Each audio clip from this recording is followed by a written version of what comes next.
en el escrito para fundar la pretensión o petición. Y estos pueden ser facticio o jurídico. Los elementos del escrito pueden ser facticio, jurídico. De eso son los razonamientos en que fundamos la petición. Ahora bien, ¿qué clases de razonamientos son? Cuando hablamos de razonamiento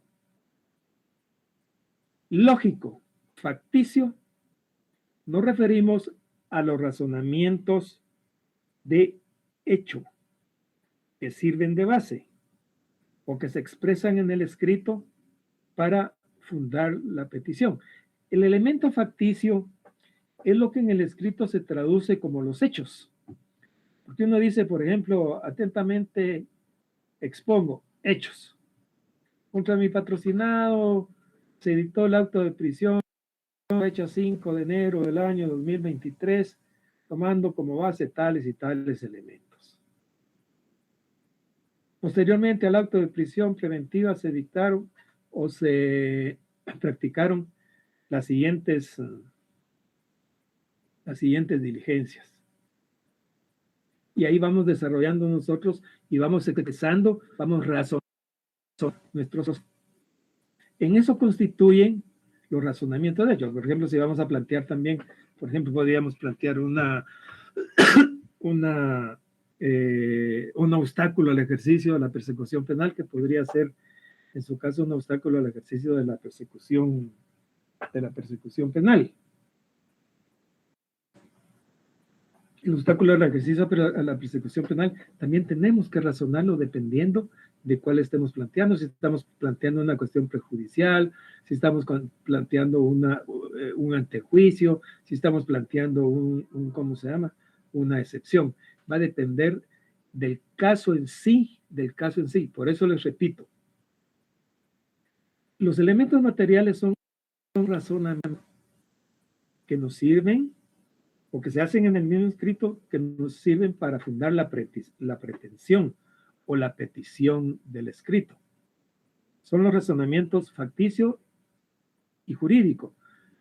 Cuando hablamos del elemento facticio nos referimos a los razonamientos de hecho. ¿Cuáles son los hechos que sirven de base? ¿Cuáles son los datos que tengo? ¿Qué datos tengo? Los datos que tengo son, si volvemos a lo de la prisión preventiva o a la revocatoria de la prisión preventiva, ¿cuáles son los datos que tengo? Los datos que tengo es qué fue lo que tomó el juez como base para dictar la prisión preventiva. Lo que tomó el juez como base para dictar la prisión preventiva. Eso es lo que tengo de base. ¿Y cuáles son las diligencias o pruebas que se realizaron posteriormente al auto de prisión preventiva que me sirven de base para demostrarle al juez que los fundamentos que él tuvo para decretar la prisión preventiva se han desvanecido con las diligencias que se han practicado con posterioridad? Digamos que ahí se hace notoria la inocencia. Porque hay muchas veces que no crean también que las cosas en la práctica son tan fáciles, porque aquí lo que vemos es, como siempre les he dicho yo, que por cierto no son palabras mías, pero la dulzura de la teoría es una cosa, la amargura de la realidad es otra la situación.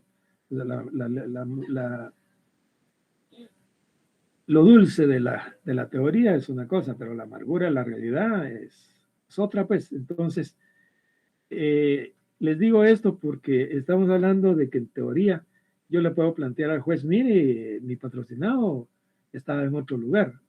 Posiblemente sea evidente, no, esto que el juez va a decir, nada, que no me venga con cuentos, no revoco, declaro sin lugar la solicitud de revocatoria de prisión preventiva y lo que vayan a discutir esto al tribunal de sentencia y me hace ir a sentencia.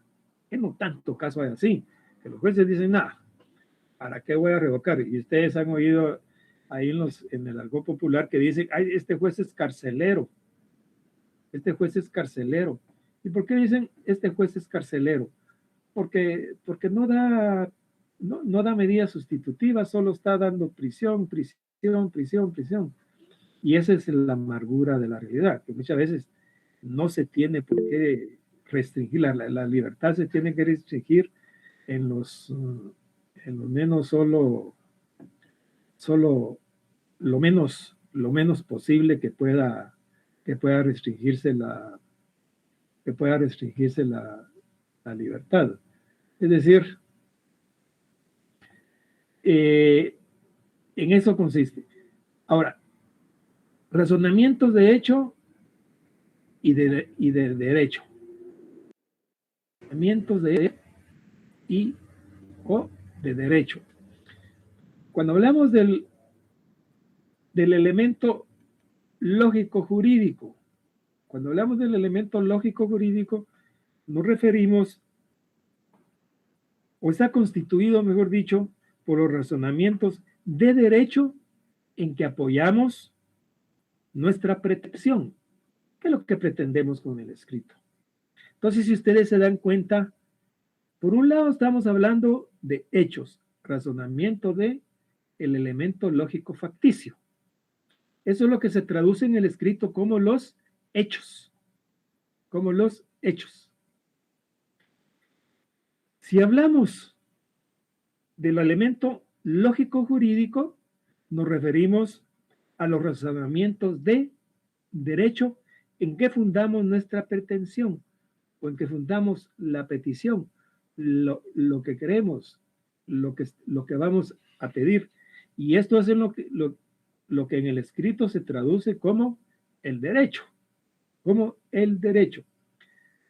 Cuando yo les hablo de razonar un escrito, es decir, tengo que expresar las razones del por qué.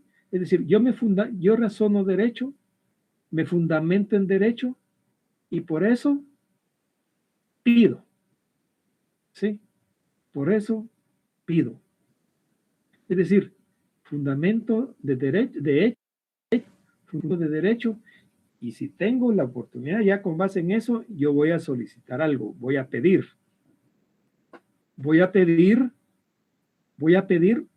algo. ¿Qué voy a pedir? Pues o sea, va a depender de los razonamientos y el efecto procesal que yo quiero que ese escrito cause en el proceso. Es decir, esa es mi intención. Ahora, que me lo vaya a conceder el juez, eso es otra cosa. Ya que me lo vaya a conceder el juez, ya es otra cosa. No es que, ¿cómo se llama? Que yo vaya a pretender de que porque yo se lo planteé. Lo que sí hay que hacer es planteárselo claro. Porque el juez tiene no sé cuántos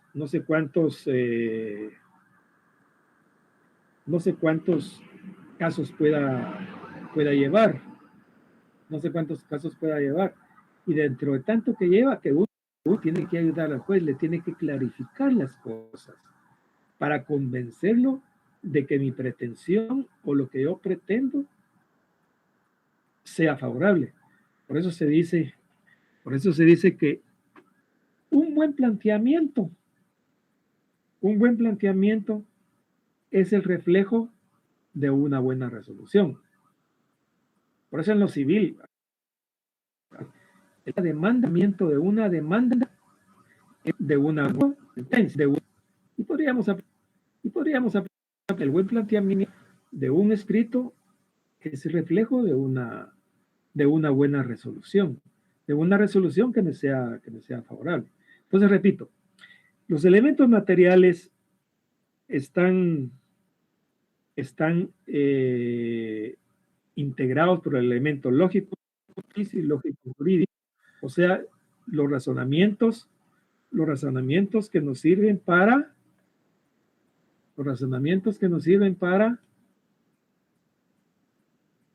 fundamentar el escrito.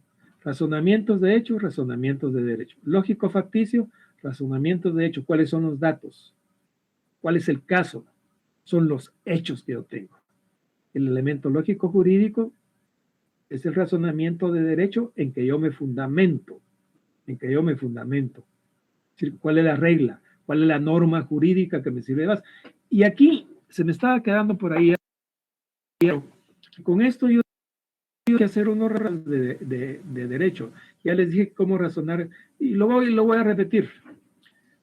Si vamos a plantear la revocatoria de la prisión preventiva, si voy a plantear la revocatoria de la prisión preventiva, recuérdense que en la primera declaración, en la audiencia de la primera declaración, el juez dicta una medida de coerción. Y digamos que la prisión preventiva no le otorgó medida sustitutiva. Y obviamente el juez, para dictar la prisión preventiva, se requiere que sea oído el sindicado, que el hecho sea punible y que existan motivos racionales suficientes para creer que la persona participó o cometió el hecho que se le imputa.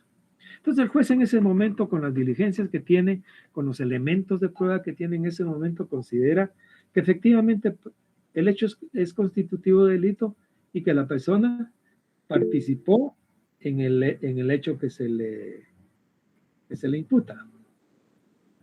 Sí, Rosita. Buenas tardes, le quería consultar. Fíjese que yo he escuchado muchas veces que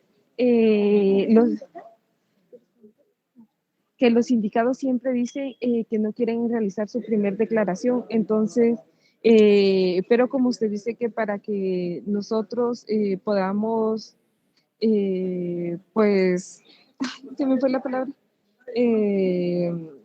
tener una Agárrela ahí, justificación. agárrela, que no se le vaya. Tengamos una justificación para pedir libertad condicional, entonces se tiene que escuchar la primera declaración. A ver, le explico para aclararle la duda a usted y a muchos. Es un derecho constitucional que usted no está obligada a declarar contra sí mismo. ¿Sí? Es decir, yo me amparo en el derecho constitucional de no declarar y no declaro.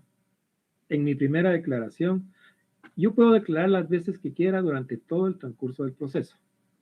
Es decir, ¿sabe cómo finaliza el debate? El debate finaliza cuando se le dice al procesado si quiere agregar algo más. Después de que ya pasó todo. Y a él todavía se le pregunta al procesado si quiere tomar la palabra, si quiere agregar algo más. Y dice que no, o puede decir, no, que no sé qué, que aquí, que allá, etcétera, etcétera. Es decir, todo el tiempo está abierta la posibilidad para que él hable. Pero eso no quiere decir, esto no quiere decir que la diligencia de la primera declaración, aunque no declare, prosiga en todas sus etapas. Porque ¿cuáles son? Primero dice, se le da la palabra al fiscal para que le intime los hechos. Y le dice, mire, a usted se le acusa por tal, no se le acusa, sino que se le imputan tales y tales y tales hechos. Actualmente tenemos tales y tales y tales medios de convicción. Entonces el juez le pregunta al procesado, ¿usted va a declarar? O el sindicato, y va a decir, no, no quiero declarar. Me acojo al principio constitucional de que no deseo declarar. Pero eso no implica que porque no declaró, la diligencia continúe. Entonces se le da la palabra al fiscal para que argumente sobre la posibilidad de ligar a prisión al procesado.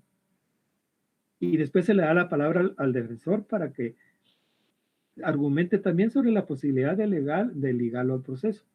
E inmediatamente el juez tiene que resolver. Y dice, si no lo liga a prisión al proceso porque no hay elementos suficientes, pues dará falta de mérito y ahí se acabó el asunto. ¿Sí? No hay nada, pues ahí se acabó. Pero si el juez dice, lo ligo a prisión, lo ligo a proceso por el delito tal, y él razona por qué. Ya ligado a proceso, sigue la siguiente etapa, digamos, de esa diligencia de primera declaración. De esa primera declaración. Viene y le dice al fiscal, se le da la palabra al fiscal para que se pronuncie y argumente con respecto a una medida de coerción. Y el fiscal dice, sí, que no sé qué, que aquí, que allá, etcétera, etcétera. Y le da la palabra al defensor para que se pronuncie con respecto también a la posibilidad, para que argumente sobre la posibilidad de que se le decrete una medida de coerción. Entonces viene el juez y le decreta la prisión preventiva. Y le repito, el hecho de que no haya declarado no es justificación para no decretarle la prisión, porque a él dice, los presupuestos son que sea oído al sindicado.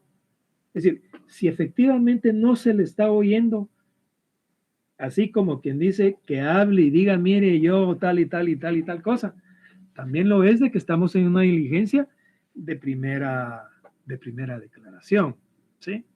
Estamos en una diligencia de primera declaración.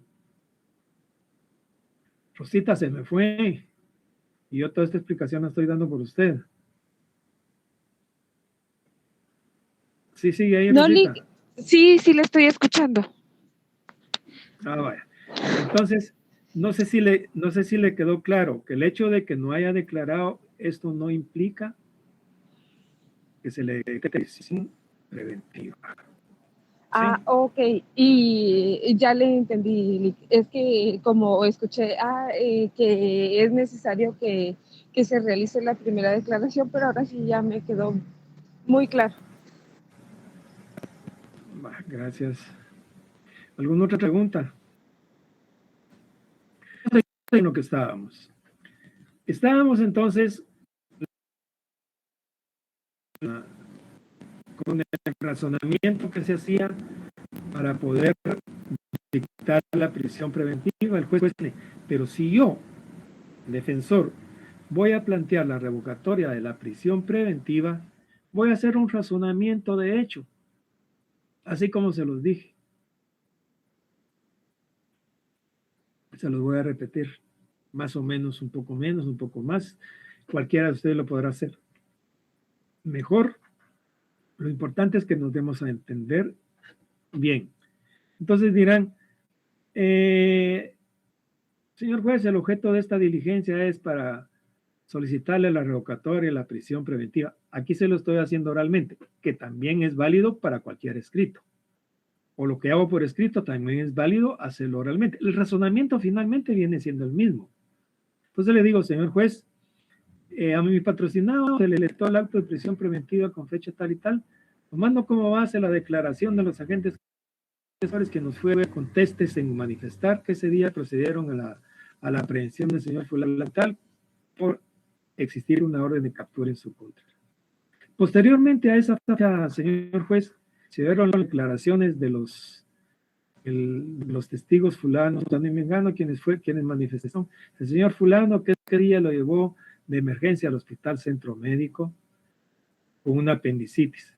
Está la declaración también de los testigos, los doctores fulano, sultano y mengano, quienes afirman que ese día efectivamente le practicaron una operación de emergencia en el hospital centro médico. Y también está el informe del director del hospital, quien manifiesta que ese día efectivamente fue operado, señor fulano. Ahí tengo yo mi caso. Ahí tengo yo los datos que tenía. Ahí estoy expresando los hechos, estoy razonando los hechos. Ahora bien, ¿cómo voy a razonar mi derecho? ¿Cómo voy a razonar mi derecho? Cuando yo voy a razonar mi derecho, voy a partir de una norma jurídica y eso es lo que yo hipotéticamente, más adelantito lo vamos a explicar, lo voy a explicar un poquito más amplio. ¿Cómo lo voy a razonar? Yo voy a partir de una regla.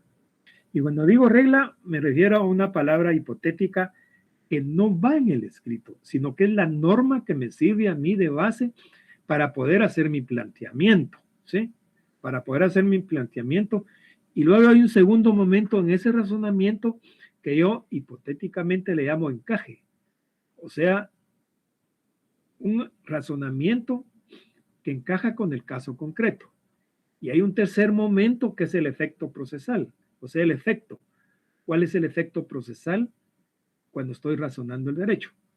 Por ejemplo, yo puedo razonar y decir, para decretar la prisión preventiva se requiere que sea oído al sindicado, que el hecho sea punible y que existan motivos racionales suficientes para creer que ha participado o cometido el hecho que se le imputa. Eso es lo que dice la regla. Y también le sirve al juez para dictar la prisión. También le sirve al juez para dictar la prisión preventiva. ¿Sí? Ese es mi enunciado. Ese es el artículo o la norma 259, el artículo 159, que es el que me sirve de base para poder dictar la prisión preventiva. En el presente caso, ya viene el encaje que les digo, si bien es cierto que al principio hubo motivos racionales suficientes para creer que mi patrocinado participó en el hecho que se le imputa, con las diligencias practicadas con posterioridad, especialmente las declaraciones de los testigos tales y tales, el informe de los médicos, el informe del hospital, etcétera, etcétera, se desvanecen los motivos que dieron origen al auto de prisión. Y ahí viene el efecto procesal. En consecuencia, es procedente que se revoque la prisión preventiva o que se revoque el auto de prisión preventiva decretado en contra de mi patrocinado con fecha tal y tal y se ordene la libertad. ¿Qué les parece? Estoy razonando el derecho, estoy razonando los hechos, estoy razonando el derecho. O sea, los elementos materiales, los elementos o sea, los razonamientos que se hacen en el escrito para fundar la pretensión o la petición. Puede ser, como les digo, facticio jurídico, facticios son los hechos, jurídico es el derecho. Y ahí lo tienen en el esquemita ustedes a la par que dice hechos, derecho y después dice petición. ¿Alguna duda? ¿Preguntas, jóvenes? Yo creo que es importante que preguntemos, no importa. Aquí aprendemos todos.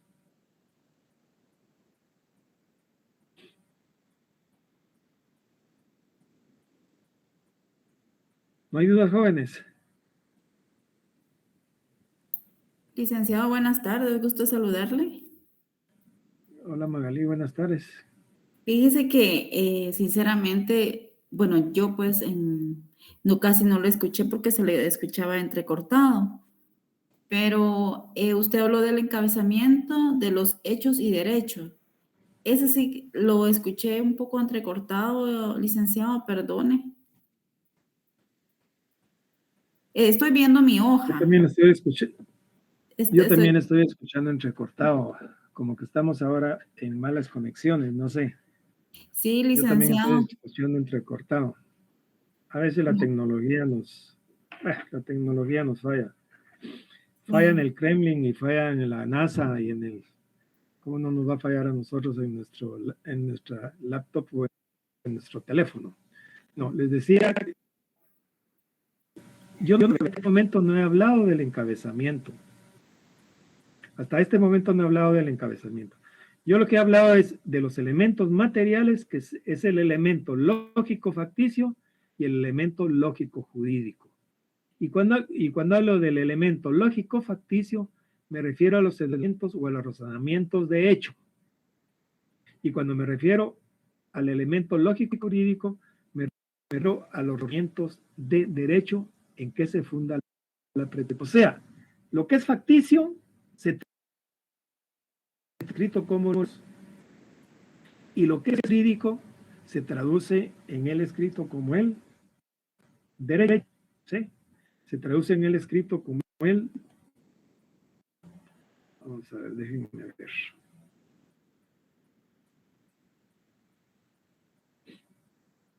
Ahí está muy claro en el esquemita que ustedes, en la hojita que tienen, ahorita la estoy abriendo yo aquí. Y luego el elemento dispositivo, porque del elemento dispositivo sí no hemos hablado. El elemento dispositivo lo constituye el efecto jurídico que nosotros queremos que es escrito en el escrito, o produzca dentro del proceso.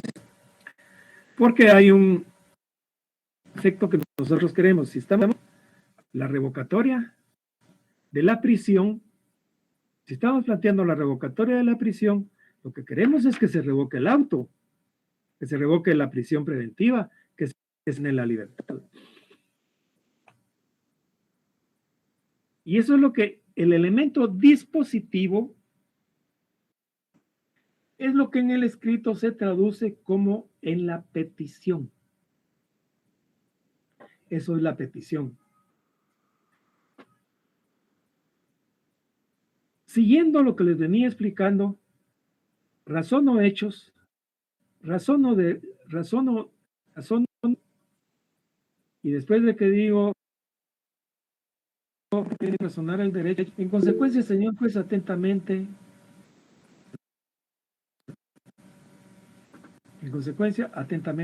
pido o le solicito que se revoque el auto de prisión preventiva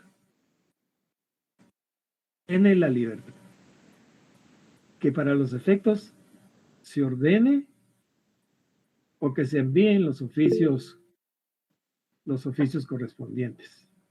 A ver, Anthony. ¿Qué tal, licenciado? Buena tarde, ¿cómo está? Bueno, bien, gracias, Anthony, igualmente. Perdona, fíjese que yo solo quería comentar lo que comentaba Magalí. Se le escucha muy entrecortado, a veces no captamos bien la información que nos brinda Lick, perdone. Fíjese que no soy técnico en esto. No, tal vez solo está fallando. Tal vez solo si pudiese repetir lo respecto al elemento dispositivo. Hagamos una cosa. Me voy a salir un momento, porque así me pasaba el año pasado, en los semestres pasados. Me voy a salir un momento y me voy a conectar otra vez para ver si así mejora, ¿sí? ¿Les parece? Muy amable, Lick. Gracias, Lick. Gracias.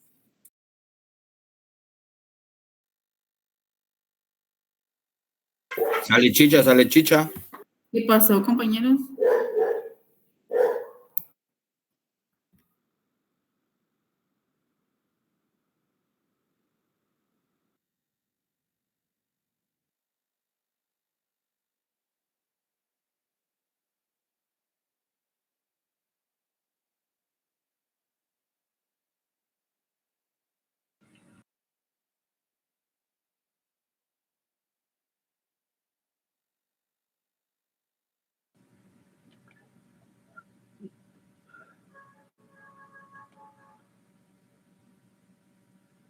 Tal vez ahora, ¿cómo me escuchan ahora?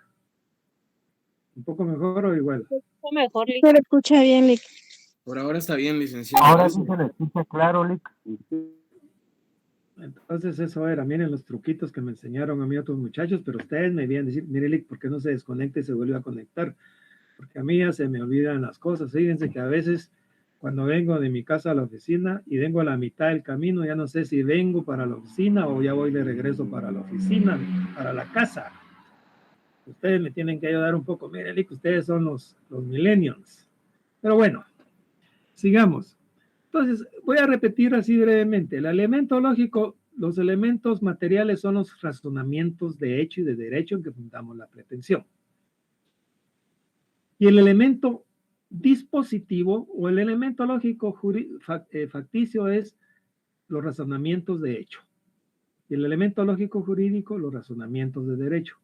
Y el elemento dispositivo lo constituye la petición, o sea, el efecto jurídico que nosotros queremos que ese escrito cause en el proceso. Vamos a ver. Déjenme un momentito.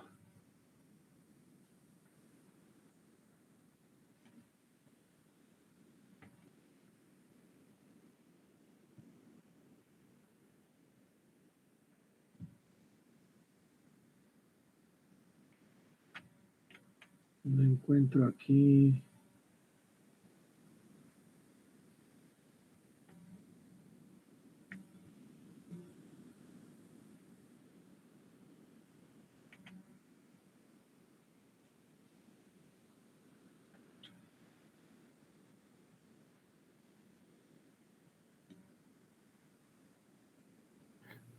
Buenas tardes, licenciado. ¿Le puedo hacer una consulta? Sí, Marco, hábleme mientras yo trato de ver qué hago aquí. Correcto. En esto, en lo lógico jurídico, podría ser también los fundamentos legales. O sea, ponerlo como para tenerlo. Fundamento legal o derecho, correcto, puede ser así, correcto, así puede ser. Gracias, licenciado. Algunos lo llaman de una forma, otros de otra forma, pero finalmente viene siendo lo... No sé si están viendo el escrito ustedes ahí, el esquemita que les, Sí, licenciado. que les presenté. Sí, licenciado. Ok. Si lo están viendo, si ustedes se dan cuenta, en los elementos materiales, aquí dice elemento lógico facticio y a la derecha dice hechos. ¿Sí? El elemento lógico jurídico y a la derecha dice derecho, así con negritas resaltado. Y el elemento dispositivo quiere decir petición. Petición. Y luego arriba tienen donde dice encabezamiento y al final dice cierre. ¿Qué quiere decir esto? ¿O qué es lo que... Si vemos la columna vertebral de un escrito lo constituyen los hechos, el derecho y la petición. Pero además para complementar al escrito lleva un encabezamiento y un cierre. Ya les voy a indicar más adelantito en qué consiste el encabezamiento y en qué consiste el cierre. Ahorita lo que me interesa es que entendamos cuál es el elemento lógico jurídico, lógico facticio, que son los hechos. El elemento lógico jurídico, que es el derecho o el fundamento de derecho. Y el elemento dispositivo es la petición.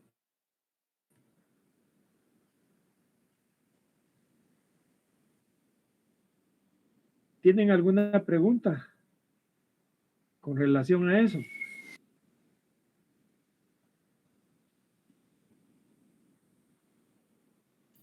No, licenciado, todo claro. ¿Alguna pregunta? No, Lic, por el momento no, gracias. Ok, bien.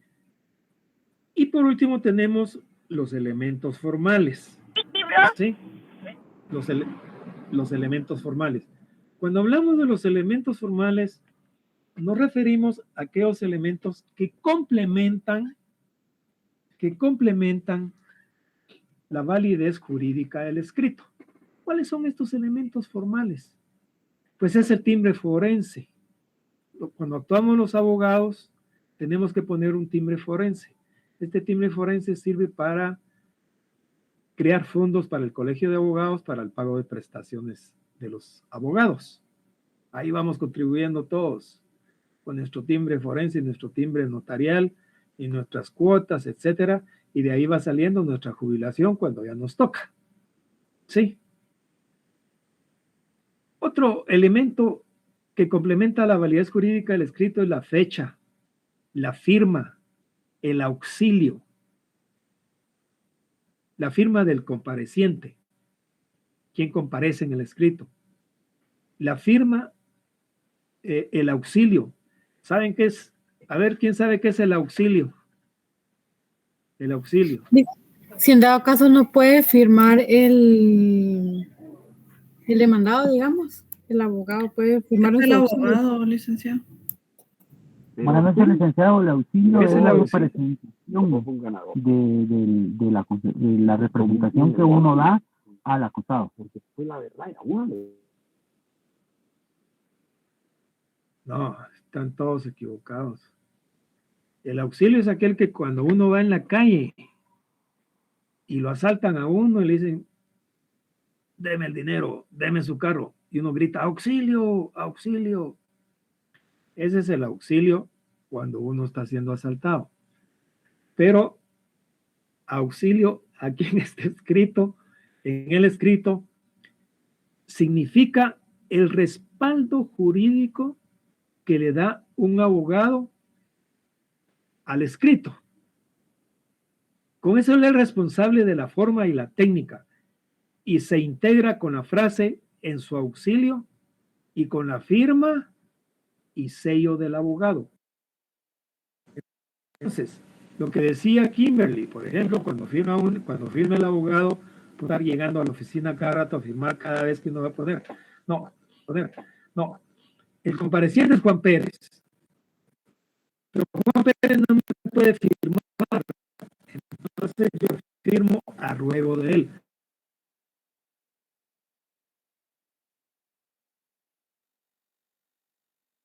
No puede firmar y en su auxilio. Es decir, que yo estoy firmando por el que presenta el escrito.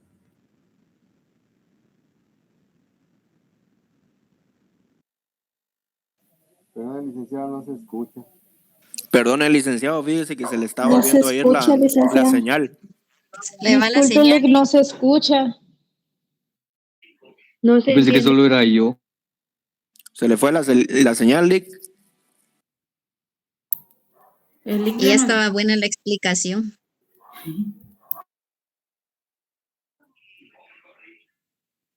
Se fue la señal, ¿verdad, compañeros? Sí. Sí, Sí, tal vez sí, si está conectado al router, podría desconectarlo y luego conectarlo otra vez. Es que a veces el router es el problema.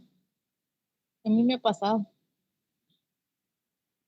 Pero el licenciado no está, compañeros, ¿o sí? Creo que ya se desconectó. Se desconectó. Sí.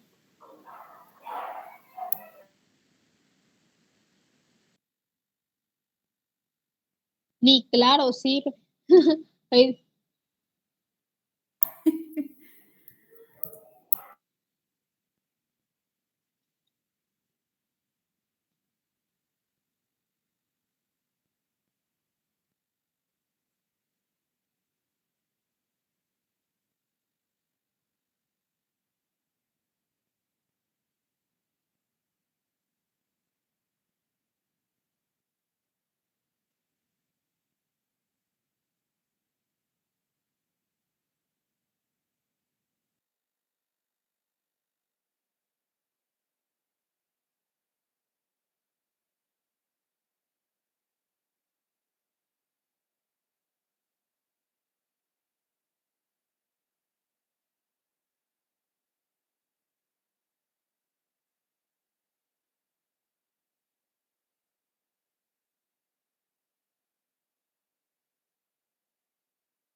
ha venido otro soltero.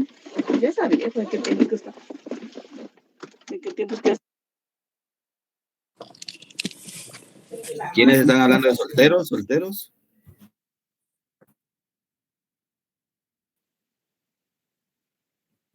Presente.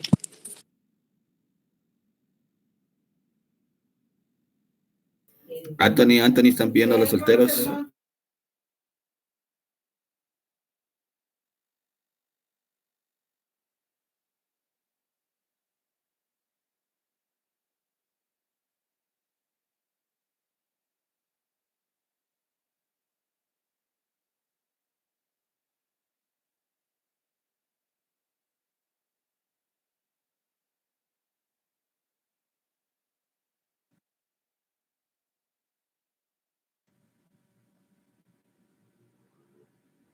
¿Me escuchan, jóvenes?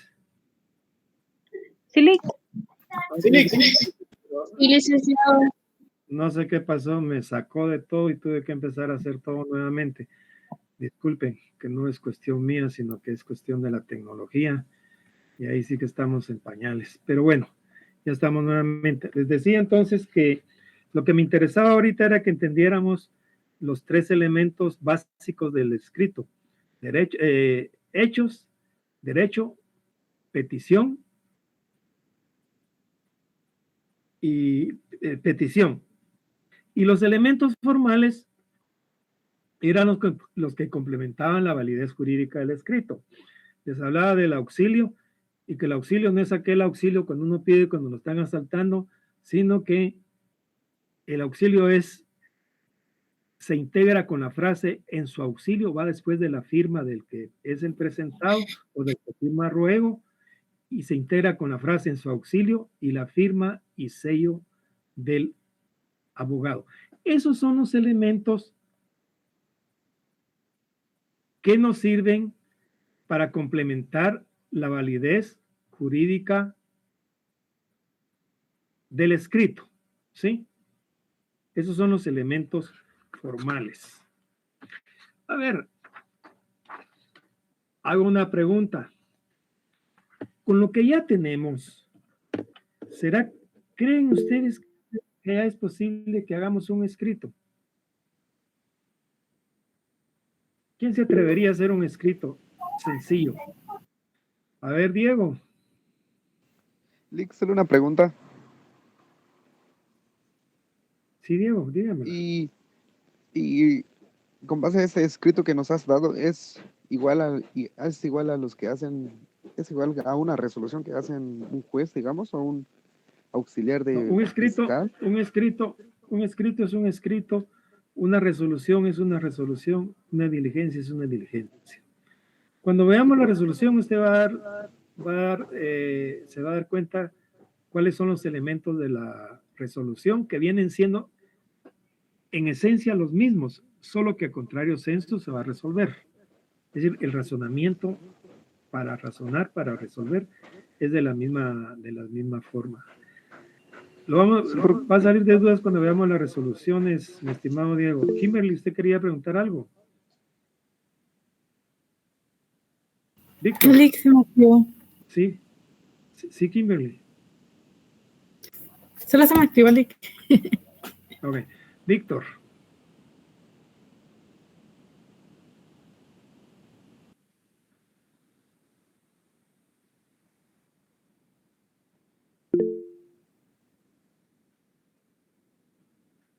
Darwin. Bueno, no sé, licenciado, el escrito puede ser una auténtica, simple o un memorial ya en lo que es cuestión penal. Pero no, era muy diferente. Entonces, ya cuando me metí a otro partido... Ahí tiene usted a otra persona metida, Darwin.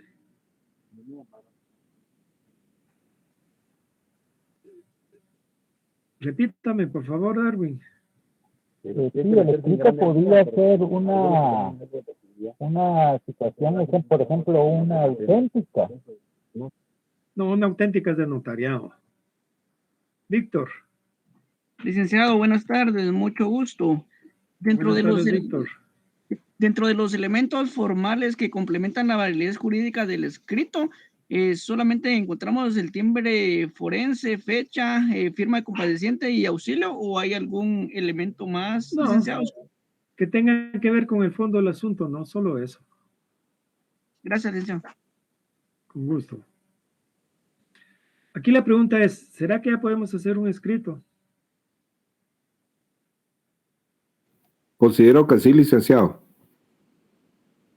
Yo digo que sí, Lic. Este Maco fregado también, Diego. ¿Ah? Maco, ya que usted fue el primero que habló, ¿se atrevería a hacer un escrito ahorita, sí, oralmente, de lo más sencillo que pueda? De lo más sencillo que pueda. Con los elementos de los datos del chiclero para que no se le complique. Piensen todos en eso. ¿Será que podemos hacer un escrito ya? Licenciado, ¿podría ser un escrito de denuncia o escrito de querella o escrito de desistimiento ante el Ministerio Público? Usted me dice cuál y yo se la hago.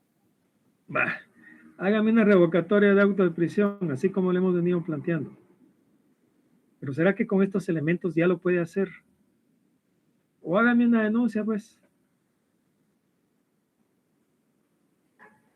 Va, correcto. Denuncia Fiscalía Distrital del Ministerio Público del municipio de Morales, del departamento de Izabal. Voy a agarrar datos así al azar, licenciado. Al azar, dele al azar. Carlos Raúl López, de 50 años de edad, casado, maestro de educación. Maco. Sí. ¿De dónde está sacando esto? No le estoy diciendo que lo esté leyendo. No. Solo para que entendamos todos en la clase. Solo para que entendamos todos en la clase. Ahorita solo tenemos que el escrito tiene hechos, derecho y petición. ¿Sí? Sí, correcto. Eso es lo que les he dicho yo hasta ahorita. Y yo Así les pregunto si con eso ya podemos hacer un escrito. Y usted Falta me está el diciendo encabezado. fiscalía. Los encabezados son los que salen en las ferias de los pueblos. No, el encabezamiento. El encabezamiento son los datos que nos sirven para identificar a dónde va dirigido, que era lo que estaba haciendo Maco. ¿Cuáles son los datos de identificación de la persona que se está presentando? ¿Correcto? ¿Sí? Entonces, le vamos a agregar, así como lo tienen ahí en la hojita que yo les mandé, encabezamiento. Más adelante vamos a hacer una estructura. Y al final dice cierre. Es decir, ¿con qué vamos a cerrar el escrito? ¿Sí? Marco, disculpe que lo haya interrumpido. Ya no vamos a seguir con eso. No. Para hacer el escrito, yo necesito, para plantear el escrito, que es lo siguiente que tienen ahí en la hojita, tienen lo del que es el planteamiento, ¿verdad? Vamos a ver. Sí. El planteamiento. Ahí tienen el planteamiento. Después ya explicamos lo que es el escrito, clases de escrito, cuáles son los elementos de los escritos. Ahora vamos a hablar sobre cómo voy a hacer el planteamiento, de un escrito. Y eso se refiere a dos cosas especiales. Una que es el poder mental y otra que es la proyección del escrito. ¿Sí? El poder mental. Se refiere a que antes de hacer cualquier escrito, se deben de ordenar las ideas. Hay que trazar un plan. Es decir, yo me propongo un plan, voy a hacer un esquema, voy a hacer un escrito, y ahí es a donde quiero llegar. Hacer una estructura del escrito, para que yo después solo haga un esqueleto, digamos, de lo que va a ser mi escrito, y voy a decir, mi escrito va a llevar encabezamiento, hechos, derecho, petición y cierre. Esa es la estructura básica, digamos, ¿sí? Del escrito. Pero en el encabezamiento va a llevar tribunal a quien se dirige, compareciente, mención del proceso y objeto. En los hechos va a llevar a situación anterior, B, situación posterior. En el derecho va a llevar regla, artículo tal del código, encaje al caso concreto, efecto procesal. Y en la petición va a llevar A, B, C, D. Y el cierre va a llevar A, B, C, D, E. Es decir, estoy poniendo, la idea es de que pongamos palabras claves, ¿sí? Palabras claves. Es decir, las palabras que me van a servir a mí para redactar, ¿sí? Que me van a servir a mí para redactar. Entonces, a estas alturas, yo todavía no puedo hacer un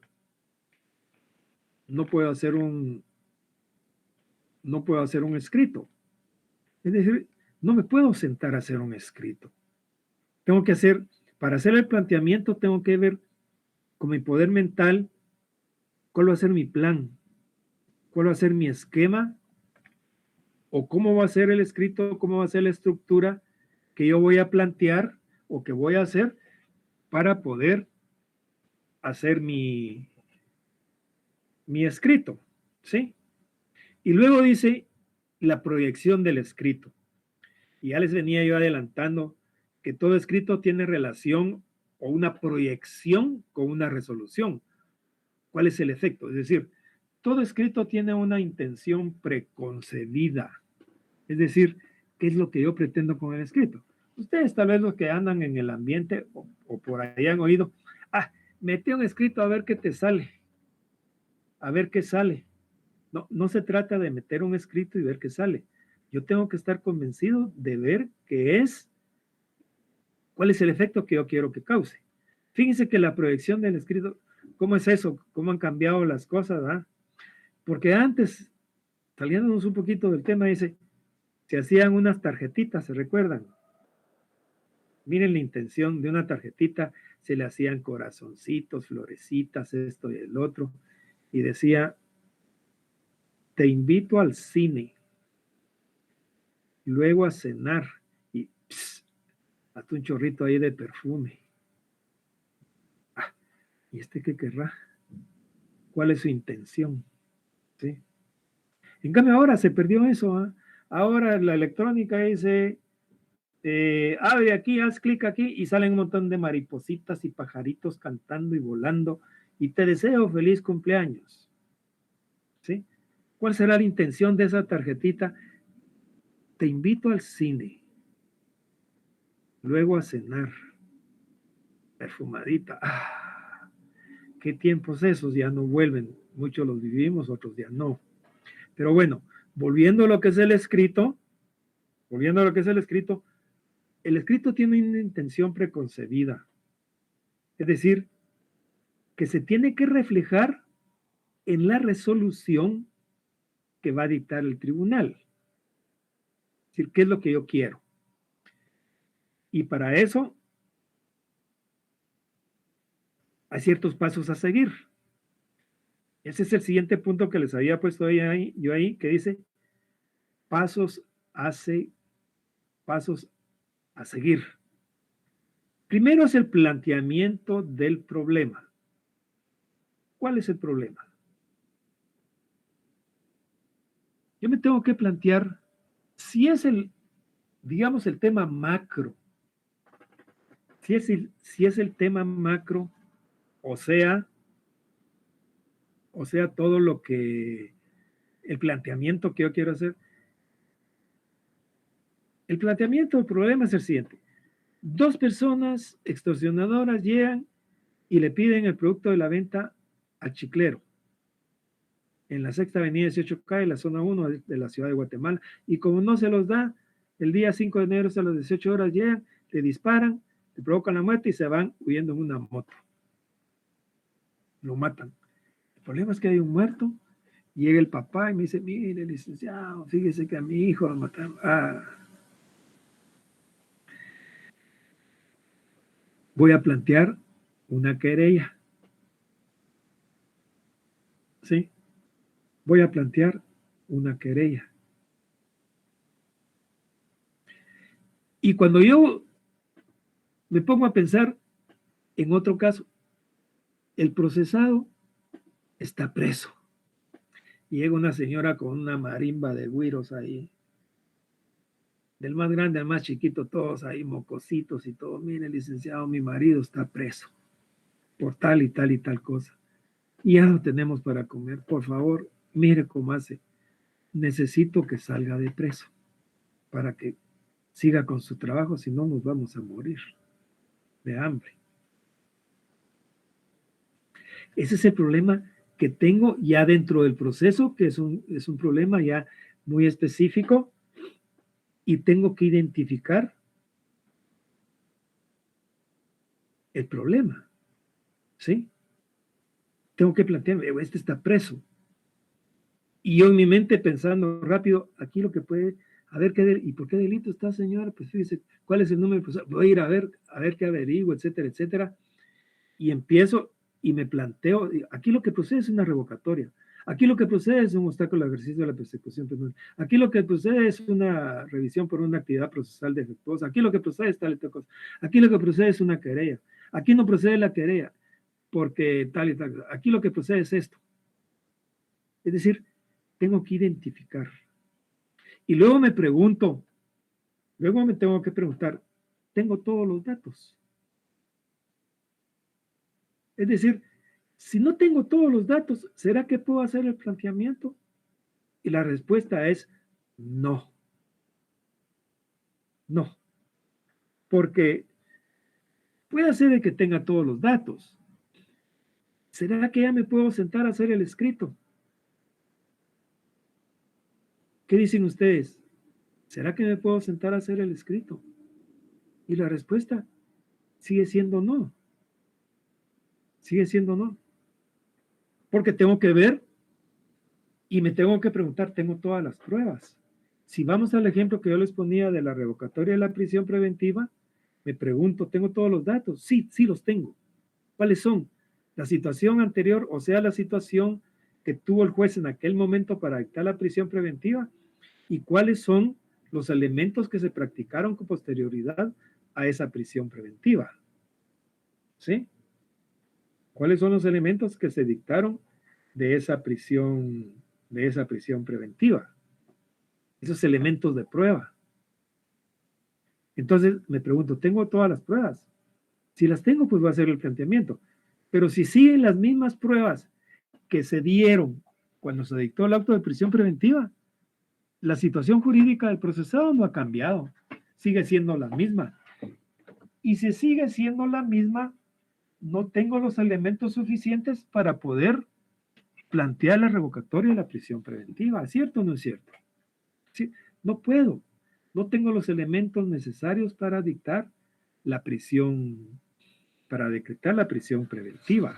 ¿Sí?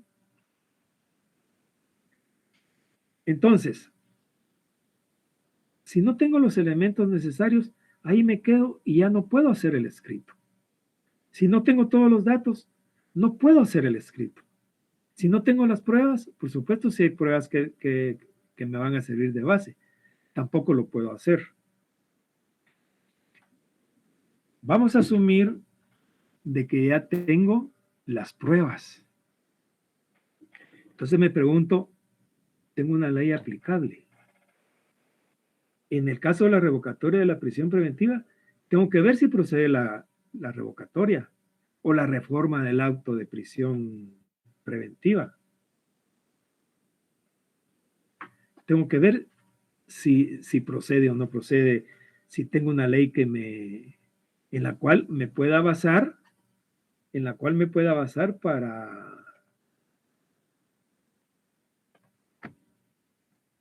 para que, ¿cómo se llama? Para que yo pueda hacer el planteamiento. Porque si no tengo una ley que me faculte, por ejemplo, hay delitos que no son excarcelables. Porque puede ser de que me planteo el problema, lo identifico, tengo todos los datos, tengo las pruebas, pero cuando veo el delito no es excarcelable, un secuestro con muerte de la víctima, por ejemplo, ¿qué excarcelable va a ser eso? No tiene, ¿cómo se llama? Medida sustitutiva. Ahí me quedo, no puedo hacer el escrito. Por supuesto que lo puedo plantear, pero ya sé que me lo van a denegar. Y voy a apelar y sé que me lo van a negar porque la propia ley me está diciendo que no procede en este caso. ¿Entiende eso? Posteriormente, ¿qué voy a hacer? Voy a hacer mi plan del escrito. Mi plan del escrito. Y créanme que esto que les estoy diciendo es un tesoro. Porque esto les va a servir para poder razonar. No se confíen en estar copiando cosas, en codepender de la tecnología. No. Tenemos que hacer las cosas razonablemente, tenemos que razonar. Eso es lo que yo quisiera con todos ustedes, que por lo menos aprendamos a razonar. Tratemos de hacer las cosas. Para eso es que le estoy dando todos estos instrumentos, para que empecemos. Después, ahí vamos a ir viendo cómo hacemos con el caso. Pero sí me gustaría que entendamos los principios básicos de cómo poder razonar. Entonces, voy a hacer una estructura. Si agarramos la hojita que ustedes tienen ahí, aquí la voy a ver yo, ustedes mírenla, donde dice elementos de un escrito, a la par dice encabezamiento, hechos, derecho, petición y cierre. El elemento facticio, hechos. El elemento jurídico, derechos. El elemento dispositivo, petición, y luego le agregamos un encabezamiento y luego le agregamos un cierre. Cuando vemos estos elementos, eso es lo que es la estructura de un escrito. Encabezamiento, hechos, derecho, petición y cierre. Obviamente, cada escrito va a ser diferente. Va a llevar hechos, por supuesto que va a llevar hechos, pero los hechos van a diferir de un caso a otro, o de una solicitud a otra, o de una petición a otra, dependiendo de lo que estemos planteando. ¿Sí? Dependiendo de lo que estemos planteando. Igual va a ser con el derecho. El derecho se va a tener que razonar de forma diferente dependiendo de lo que estemos planteando. Y lo que vamos a pedir también va a ser diferente de acuerdo al razonamiento de hecho y de derecho que hicimos. Porque no vamos a pedir lo mismo que se revoque el acto de prisión como que se declare sin lugar la cuestión prejudicial, por ejemplo. ¿Sí? Entonces, en eso consiste en hacer una estructura con palabras sencillas, una palabra que a mí me indique qué es lo que voy a redactar. Por ejemplo, si ahí donde dice encabezamiento, yo subdivido ese título en A, B, C, D. Podría ser A, tribunal. B, compareciente. C, mención del proceso. D, objeto. Yo pongo encabezamiento, va a tener los siguientes elementos. A, compareciente. B, A, tribunal. B, mención del proceso.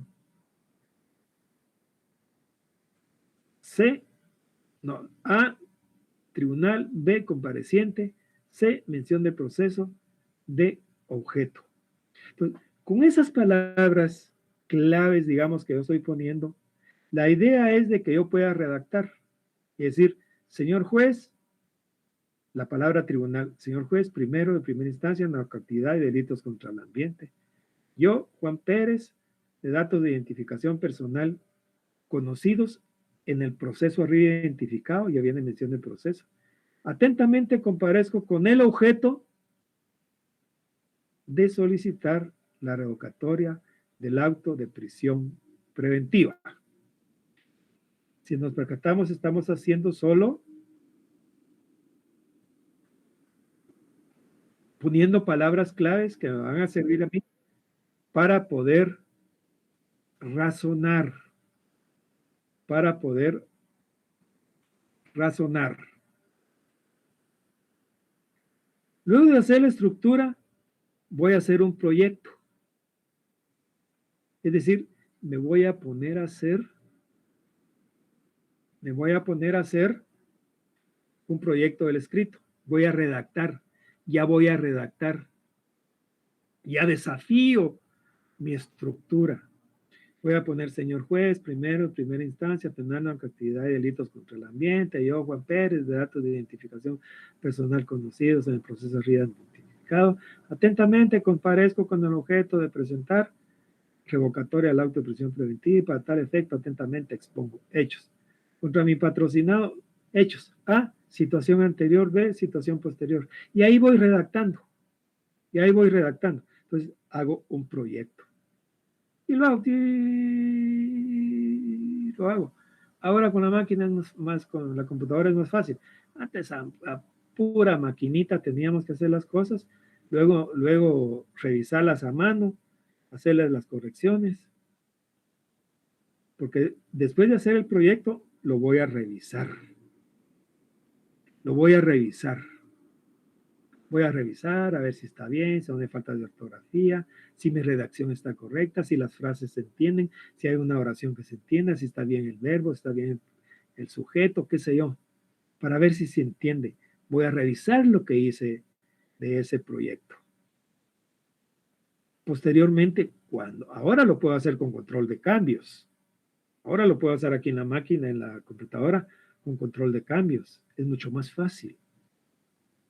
Ya que está con control de cambios, puedo ver los cambios que le he hecho. Ya le doy a aceptar los cambios y lo estoy pasando en limpio. Y ahí ya está listo mi escrito. Es más, todavía le doy otra leída porque por ahí puede haber algo. Luego, complemento los elementos formales. Fecha, firma, auxilio, sello del abogado, si lleva sus timbres. Ya con eso ya tengo yo mi escrito, ya lo mando a presentar. De mi edificio que tengo yo, de mi bufete, voy a mandar a mi procurador de penal, al de laboral, civil y todo, no lo molesto para esto, sino que mando al de penal. Así piensen. ¿Tienen alguna duda, jóvenes? Me quedan 3 minutos para preguntar sobre los... No, Lic. Lic. Sí. Y con lo que sigue después dijo de que A, juez o tribunal, después B, datos del compareciente, después C, proceso. No se preocupe todavía, eso me lo va a traer usted y todo el resto de la clase para la próxima clase. Hágame una estructura de un escrito. En una hojita. Ustedes son los que tienen que ir aprendiendo. Yo los voy corrigiendo, pero ustedes son los que tienen que ir aprendiendo. Y me quedan 3, 4 minutitos menos, unos 3 minutitos. ¿Cómo vamos con los grupos? ¿Ya todos están integrados o hay alguien que no tenga grupo? Lamentablemente no me va a dar tiempo, pero en la próxima clase creo que lo primero que vamos a hacer va a ser hablar sobre los grupos, porque si no, no vamos a salir de los grupos. A ver, Daniela. Licenciado, buenas noches. En la clase anterior yo le había comentado que ya tengo el grupo completo. Usted me dijo que se lo mandara solo que por Classroom. Lo único que ahí solo usted tiene que abrir el espacio para que uno pueda subir el documento. Si no, mándalo a mi correo. Ah, ok. A mi correo institucional. Bueno. A mi correo institucional, mándelo. Todos los que tuvieron ese problema, mándenlo al correo institucional, por favor. Ok, ¿me puede dar sí, su correo? Yesenia. Buenas noches, licenciado. Una consulta. ¿Podemos ser 26 en un grupo? Por el momento, no. Primero voy a ver si todos tienen 20. Porque puede ser que alguien tenga 15, entonces le tengo que pasar 5 de usted al que tiene 15. De acuerdo. Marvin. Gracias.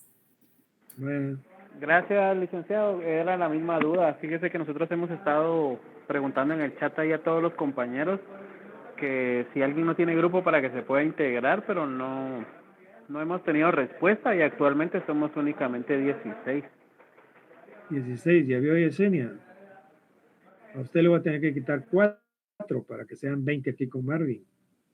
Josué. Buenas noches, licenciado. Yo Buenas noches, Josué. soy el coordinador del grupo y ya estamos los 20 también. No nos ha dado número de grupo, pero esperaría poder enviarle el listado o el detalle a su correo institucional también. Vamos a hacer una cosa. Ahorita no me da tiempo a seguir apuntando los grupos que no había apuntado en la clase pasada, porque en la clase pasada tenía algunos y les asigné número. En la siguiente clase vamos a organizar los grupos, les voy a poner su número y nos vamos a organizar. Es que, ¿saben cuál es el problema?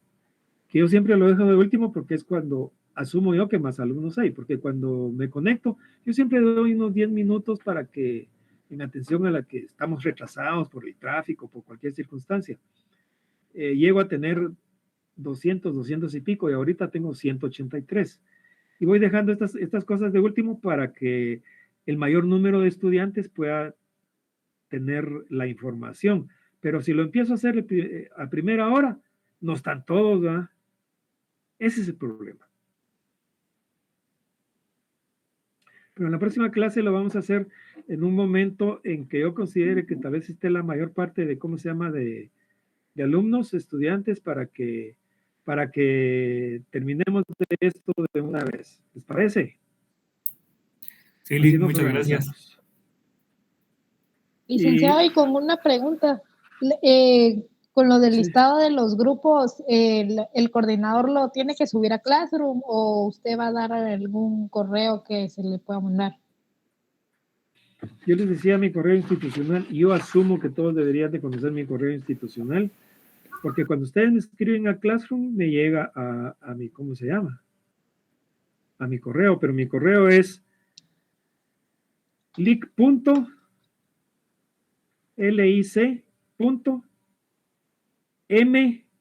de mamá, D de dedo, E de elefante, J, Elías H, @profesor.usac.edu.gt.